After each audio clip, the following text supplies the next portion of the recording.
10가구 중에 1가구는 주거빈곤 상태에 있다고 생각하시면 될 것 같습니다. 나는 그냥 어떻게든 뭐 상관이 없는데 애들 봐서는 좀 개선된 집으로 가고 싶은데 그런 여건이 못 되다 보니 그게 제일 힘든 거죠. 아동에게 있어서 주거는 인권이다. 개인의 문제로, 한 부모의 문제로 맡겨질 게 아니라 정부에서, 지자체에서 이런 관심을 좀 많이 가져야 될 것 같아요. 삶의 가장 기본이 되는 터전, 바로 집일 텐데요. 대한민국 아동 10명 중 1명이 집 때문에 고통을 겪고 있다면 어떨까요? 2015년 인구주택 총조사에 따르면 불안정한 주거 환경에서 살고 있는 주거 빈곤 아동의 수가 약 94만 4천여 명에 이르는 것으로 나타났습니다. 아동 주거 빈곤이라는 단어조차 생소한 현실에서 아동과 청소년들은 어떤 나날을 보내고 있을까요?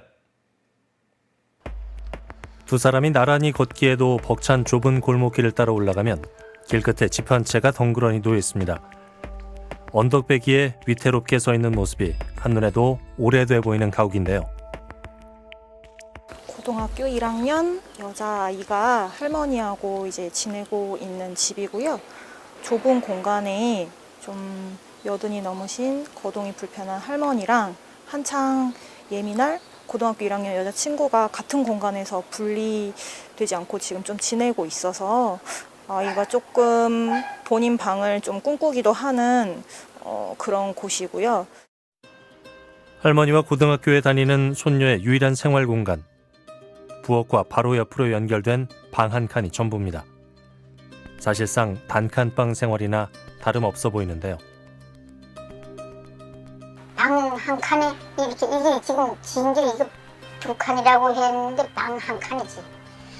화장실도 없고 이제 화장실도 이렇게 있는 게 옛날 화장실이 돼가지고 안 볼라 그래가지고 부엌에서 이제 내가 변기 저거 사놓고 이제 부엌에서 보는 걸 거기 같이 따라서 보는 거예요. 그리고 욕조도 없어가지고 다라 하나 2만 원 주고 사가지고 이제 그걸 물을 받아가지고 지하고 모욕을 하고. 할머니에게 손녀는 안쓰럽고 딱한 아픈 손가락입니다. 한창 공부하고 꾸미기 좋아할 시기에 일찍부터 생활고를 겪어야 하는 손녀가 안타까울 뿐인데요. 공부하는 건 뭐 책상이 없고 그냥 저렇게 앉아서 상을 놓고 저렇게 공부를 하니까 저런 게 지가 불편하고 책상 집이 놀라서 책상이라도 좀 이렇게 애비가 암만 힘들어도 여기다 책상 하나 들여주려고 그래도 또 안 되잖아. 집이 좁으니까 책상 들여놓을 데가 없고. 할머니와 손녀가 함께 잠을 자는 침대 하나만으로도 빠듯한 공간. 책상이나 옷장 같은 가구는 사치가 된 지 오래입니다. 때문에 대부분의 시간을 집 밖에서 보내는 것이 일상이 됐는데요. 좌식 책상을 쓰다 보니 본인이 학습에 이제 한창 신경 쓸 나이인데 집중을 좀 못해서 밖에서 공부를 오래 하고 들어오려고 하고 있고 아이가 이제 들어오는 길 자체가 밤이 되면 가로등이 없고 워낙 어둡고 그리고 주변에 이제 빈집이 많아서 굉장히 아이가 집에 돌아올 때 무서움을 많이 느끼기도 하는 곳입니다. 욕실 공간이 따로 없다 보니 손이나 얼굴을 씻는 일은 대체로 부엌에서 해결합니다. 또 집 밖에 위치한 낡고 오래된 재래식 화장실을 대신해 의료용 좌식 변기를 사용하고 있는 처지인데요. 집이 갖는 최소한의 기능조차 보장되지 않는 열악한 환경. 이게 바로 주거 문제 사각지대에 놓인 아이들의 현실이 아닐까요? 사실은 아동에 대한 관심은 우리 사회가 아동의 주거 문제에 대한 관심은 굉장히 좀 부족했죠. 누구보다도 먼저 우선적으로 주거 문제가 해결돼야 될 정책 대상인 아동에 대한 그 정책적인 배려가 거의 없었고요. 국내에 사실은 어느 정도 정책적인 대상이 아니었기 때문에 얼마나 있는지 이런 것들에 대해서도 사실 많이 알려져 있지 않았는데요. 2015년 통계청의 인구주택 총조사 결과에 의하면 그 주거빈곤 상태에 있는 아동 가구가 전국적으로 54만 가구 정도 되고요. 그다음에 94만 명이 그런 상태에서 살고 있는 상황입니다. 주거 빈곤이란 열악한 주거 환경에 거주하거나 소득에 비해 과도한 주거비를 부담하는 가구를 말하는데요. 아동 주거 빈곤은 만 0세부터 19세 이하의 아동 및 청소년을 대상으로 합니다. 주거기본법에 명시된 최저 주거 기준에 미달되는 환경이나 주택 이외의 거처에 사는 아동이 해당되는데요. 통계 자료에 의하면 주거 빈곤을 겪고 있는 아동의 수는 약 94만 4천여 명으로 전체 아동의 9.7%인 것으로 조사됐습니다. 강원도의 경우를 살펴보면 주거 빈곤에 놓인 아동 가구의 비율이 타 지역에 비해 높은 것을 확인할 수 있었는데요. 강원도 같은 경우는 서울, 제주도에 이어서 11.2%가 주거 환경이 열악한 곳에 살고 있는 그런 통계가 나오고 있거든요. 2014년에부터 저희가 아동 주거권 보장을 위한 집다운 집으로 캠페인을 진행을 하고 있습니다. 현재까지 진행하고 있는데 장기적으로는 주거 빈곤의 열악한 그 현실을 알리는 그런 지속적인 옹호 활동과 보호 활동을 진행하고 있고, 강원도의 아동 주거 빈곤 비율은 서울과 제주에 이어 전국에서 세 번째로 높은 것으로 조사됐습니다. 강원도의 아동 주거 빈곤율이 비교적 높은 까닭, 어디서 찾을 수 있을까요? 강원도가 고령 인구들도 높고, 그리고 할머니 할아버지들이 아이들을 키우시는 조선 세대나 아니면 위탁 가정들도 많아요. 좀 그러다 보니까 노후된 주택에서 열악한 곳에서 사는 아이들이 좀 많이 발견을 할 수가 있는 상황입니다.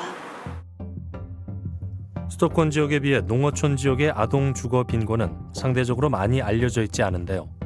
실태 조사나 현황 파악 같은 기초적인 지원이 이루어지지 않다 보니 주거 빈곤 세대의 고충은 고스란히 아동의 몫으로 남겨질 수밖에 없습니다. 아이들의 경우에는 천식이나 아토피나 비염을 많이 갖고 있다, 이런 문제들을 호소를 하셨고, 장마철이면 다 장판이 젖어서 그걸 그대로 말려서 사용을 해야 되는 경우들도 있고요. 어쩔 수 없는 사정으로 부모와 떨어져 조부모와 지내고 있는 중학교 남학생의 사연이 앞서 이야기한 농촌 지역의 대표적인 사례입니다. 낡고 오래된 농가로 난방이나 온수 문제 불편함을 호소하고 있었는데요. 오래됐어요. 보강지다가 버기인데다가 이제 감에 있는 데서 거다 불을 떼고 물을 또 새서 설거지하고 세수하고 이럽니다. 방 좀 수리 좀 하고 좀 기름 보일러 좀 해주면 좀 고맙고, 손주가 있으니 또 식물도 좀 펑펑 쓰게 해주면 또 좀 좋겠고. 재래시가궁이에 불을 피워 난방과 온수를 해결해야 하는 불편함은 물론이고요. 방과 아궁이의 위치가 맞닿아 있다 보니 장작불로 인한 일산화탄소 노출까지 건강이 염려되는 상황이었습니다.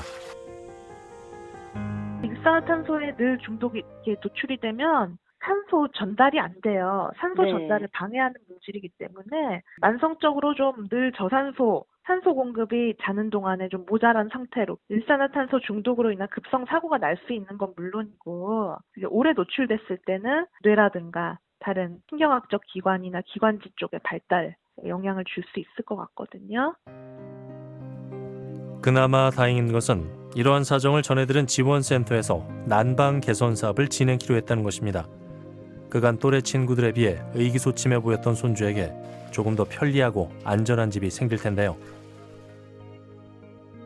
그저 깨끗하게만 해주면 지도 지 만족할 텐데, 옷을 방에다 놔뒀다가 아침에 입고 가면 학생들이 야 니는 왜 담배를 피우나, 옷에서 냄새가 많이 난다 그래. 야 이놈아 나 담배를 안 피우고 우리 집이 불을 떼서 끓음내가 난다 그랬대요. 그래서 그게 좀 생각이 좀 가슴이 아프더라고. 올해는 모든 아이들이 건강하게 성장하기를 바라지만 정작 그 토대가 돼야 할 집 때문에 고통을 겪고 있는 아이들의 사정에는 눈이 먼 편입니다. 그렇기 때문에 아동의 주거 빈곤은 더욱 세심한 관심이 필요한데요.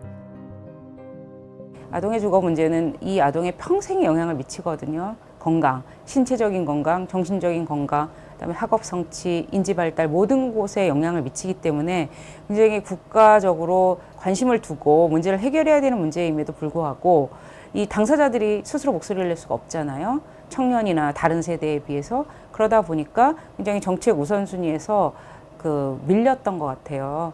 과밀, 단칸방에 아이가 셋인, 그러니까 부모까지 하면 5명이 사는 경우, 그러니까 신발을 놓을 곳도 없고 잘 때도 서로 부딪히면서 자는 공간조차 마련하기 힘든 그런 상황들도 있었고. 46제곱미터의 공간에서 4명의 자녀와 함께 생활하고 있는 부부의 사연이 바로 그런 사례입니다. 좁은 공간에서 6 식구가 거주하다 보니 늘 잠자리가 편할 날이 없다고 하는데요. 방이 너무 좁다 보니까요. 계속 부딪히고 일단 자기만의 공간이 없으니까요. 그냥 짜증도 많이 내고 답답해하는 것 같고. 그러다 보니까 내만의 공간을 좀 만들어주고 싶은데 솔직히 양주택이 이러다 보니까 생활도 못하고 그러다 보니. 사춘기에 접어든 큰아이에게 방 하나를 내주면서 나머지 5 식구가 한 방에서 생활하고 있는 상황입니다. 아이들이 하나둘 성장하면서 옷이나 학용품 등의 짐들은 늘어나고 주거 공간 또한 턱없이 부족해졌습니다. 애들이 좀 자기들 공간을 좀 갖게 해주고 싶어요.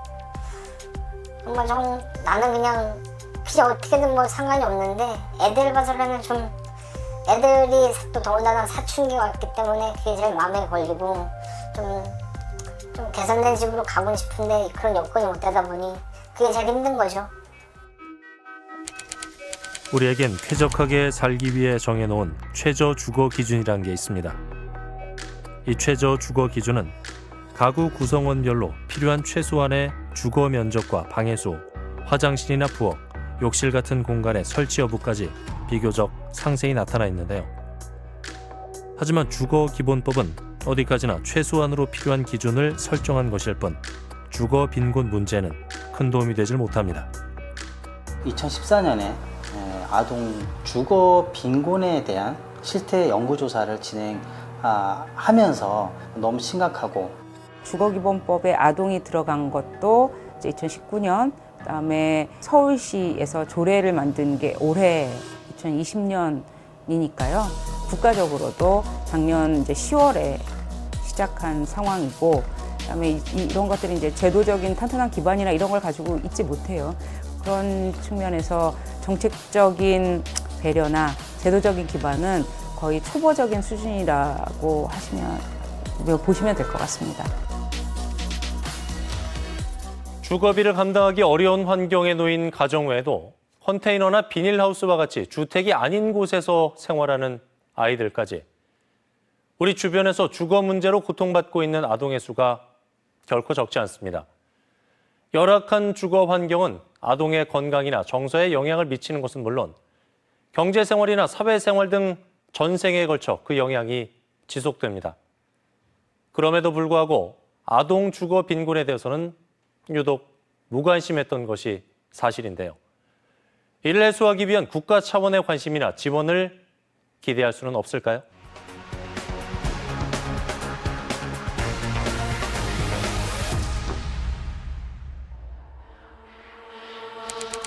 성인에 비해 집에 머무는 시간이 많은 아동과 청소년에게 집이란 공간 그 이상의 가치를 갖습니다. 아동 같은 경우는 학교를 다녀와서 집에서 뭐 대부분의 시간을 집하고 주변 지역에, 주거지의 주변 지역에서 영향을 보내게 되는데, 집에서 밥 먹고 놀고 그 다음에 공부도 하고 이런 다 잘한다는 점에서 보면은 아동에게 있어서 주거는 인권이다라고 보는 것이 큰 중점이라서 아동에게 있어서 주거가 가능성이 굉장히 크다고 볼 수 있을 것 같습니다. 환경에 민감한 아동에게 집이란 잠을 자고 생활하는 그 이상의 의미를 지닙니다. 주거 빈곤 상태에 놓인 아동에게서 건강 악화, 정서적인 불안감, 저조한 학업 성취도 등의 문제가 발견되기도 했는데요. 주거 열악함이 아동 발달기에 있어 정신적 건강에 가장 큰 영향을 준다고 해도 과언이 아닌데요.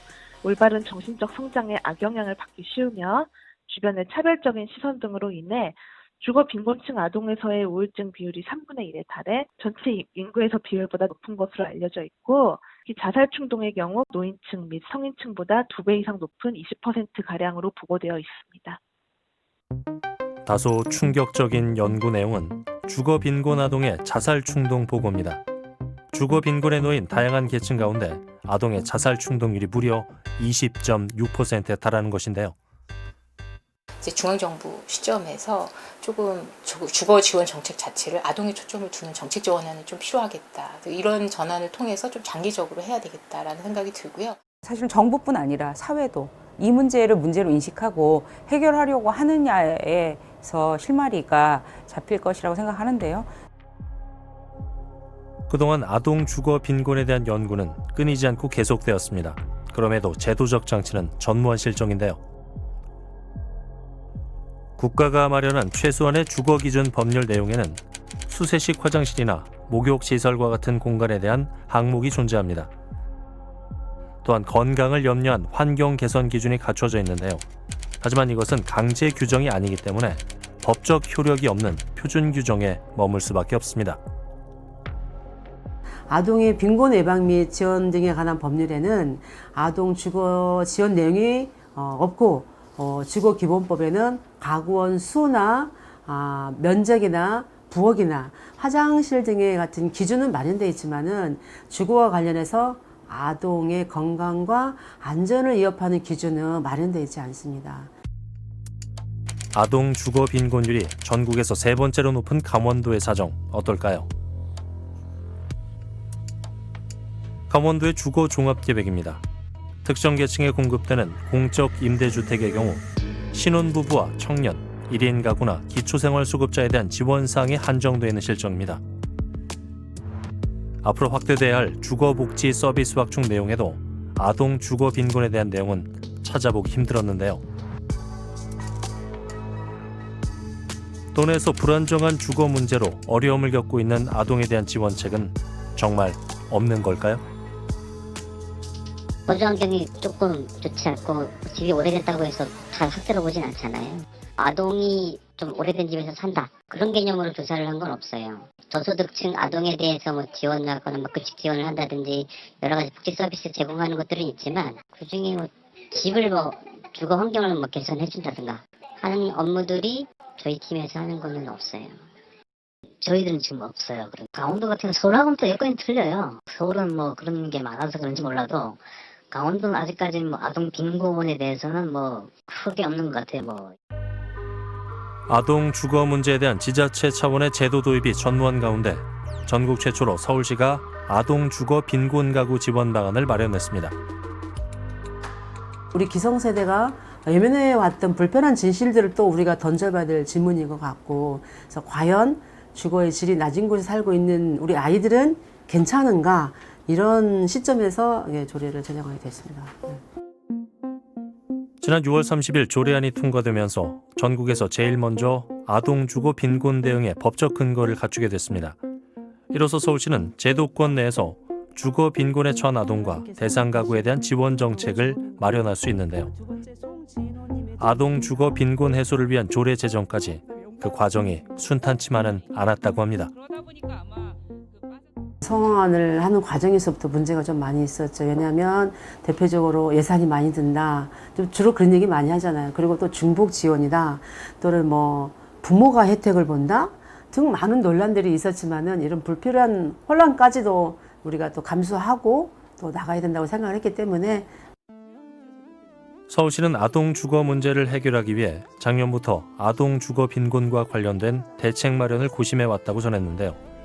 아동 주거 빈곤 현장을 직접 방문해 실태를 파악하고 관계 공무원과 지역 민간센터 등과의 협의를 지속해 왔습니다.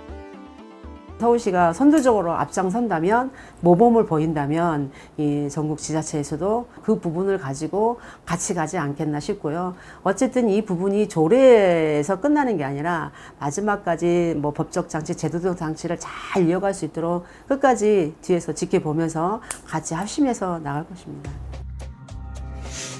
정부도 아동 주거 빈곤의 심각성을 통감하고 지난해 가을 아동 주거권 보장과 주거 지원 강화 대책을 발표했습니다. 문제 해결에 책임감을 느끼고 아동 주거 복지를 개선하겠다는 의지를 밝힌 것입니다. 가장 먼저 보호해야 될 주거 문제와 관련해서 누구보다도 먼저 주거권이 보장되어야 할 그 대상이 아동인데, 그런 측면에서 작년 10월 24일 발표된 아동 주거권 보장 등 주거 지원 강화 대책이 반갑기도 하면서 이제 그게 선언에 그치지 않고 실행으로 이루어져서 아동 주거 문제를 해결하기 위해서는 우리 사회가 아직은 갈 길이 멀다. 개인의 문제로, 한 부모의 문제로 맡겨질 게 아니라 정말 이제는 정부에서, 지자체에서 이런 것들을 좀 마련해서 물론 관심을 좀 많이 가져야 될 것 같아요. 주거 빈곤에 놓인 아동의 20.6%가 자살 충동을 느꼈다는 조사 결과 매우 충격적입니다. 이 아동들 대부분이 자살 충동의 이유로 경제적 어려움을 꼽았다고 하는데요. 한 아이를 키우려면 온 마을이 필요하다라는 아프리카 속담이 있습니다. 아동을 양육하는 책임은 부모에게만 있는 것이 아니라 우리 사회 전체에 있다는 말이겠죠. 아이의 성장이 한 가족의 미래뿐 아니라 사회 전체 미래가 걸린 일이라는 책무로 우리가 아동 주거권 보장에 더욱 관심을 기울여야 할 시점입니다.